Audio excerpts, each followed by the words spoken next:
ئەوەیە کە پێغەمبەری خوا صلی الله علیه وسلم فەرمێ خوای تەعالی لعنەتی لەوانە کردووە کە مەناری ئەرض ئەگۆڕن. یعنی چی مەناری ئەرض ئەگۆڕن؟ زانایانمان ئەفەرمن دوو شتە. یەکەمیان ئەوەیە ئەو قوتعە و شتانەی کە لەسەر ڕێگاوبانەکان هەڵواسراوە بۆ ئەوەی خەڵک بزانێ ئەمە لێرۆ لا ئەدا بۆ فڵانە شوێن، ئەوە تاسەیەک هەیە، ئەوە پێچێک هەیە لا ئەدەیتەوە، ئەو قوتعانە هەڵەکەنن ئەیسڕنەوە. ئەوەی کە پێ ئەوترێ ئێستا حالیان لەم زەمانەی خۆمانە پێ ئەوترێ ئیشاراتی مرور، ئەوانە زۆر گرنگە بمێنێ خۆشەویستەکانم. خەڵکەیە بەهۆی قوتعەیەکەوە چارەکێ دواکەوێ، قوتعەکە نەماوە یا دەستکاری کراوە، یەک چارەک ئەو ئەڕوا ئەگەڕێ و سەری لێ تێکەچێ. بەڵام ئەگەر ئەو قوتعەیە بمێنێ یەکسەر ئەزانێ شوێنەکە لەکوێیەکە ئەم بۆ یەچێ. ئەو قوتعانە زۆر زەرورن، پاراستنیان زۆر زەرورە.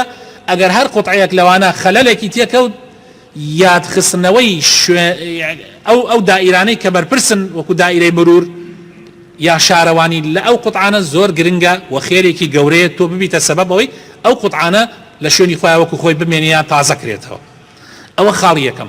خاڵی دووەم خۆشەویستەکانم، ئەو علامات و نیشانانن کە لە عەرزادا ئەندێن بۆ ئەوەی بزانرێ ئەمە عەرزی فڵانە کەسە، ئەمە عەرزی فڵان کەسە. بۆ نمونە تەپە خۆڵێکە یان یعنی حدودێکە، سنوورێکە، عەرزی کەسێک لە کەسێکی تر جیاکاتەوە. ئەمە لە دێهاتەکانە هەیە.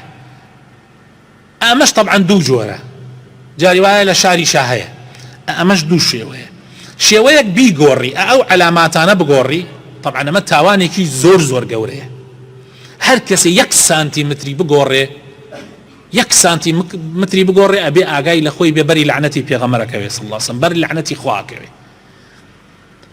و هەروەها ئەو کەسانەی کە مۆزەفن یان دەستیان ئەڕوا مەسئول و بەرپرسن، بڕۆن زەویەک بکەنە ناوی خۆیانەوە کە هی خۆیان نەبێ، هی حکومەت بێ، هی ملت بێ، یا هی خەڵکتر بێ.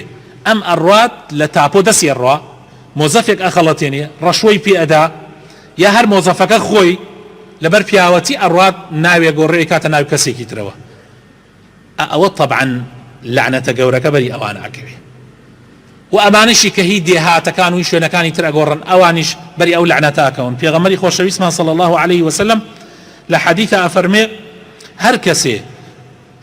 هەر کەسێ من اقتطع شبرا من الأرض ظلما، هەر کەسێ یەک بست زەوی خەڵکی تر داگیر کا بە ظلم و بەستەم، طوقه الله إياه يوم القيامة من 7 أرضين، يعني 7 طبقة زەوی ئەکرێتە ملی للروجي قيامتها. يعني باريان أما نقرس للروجي قيامتها همو عالم أزاني أوانا زويد زكانا، همو عالم أزاني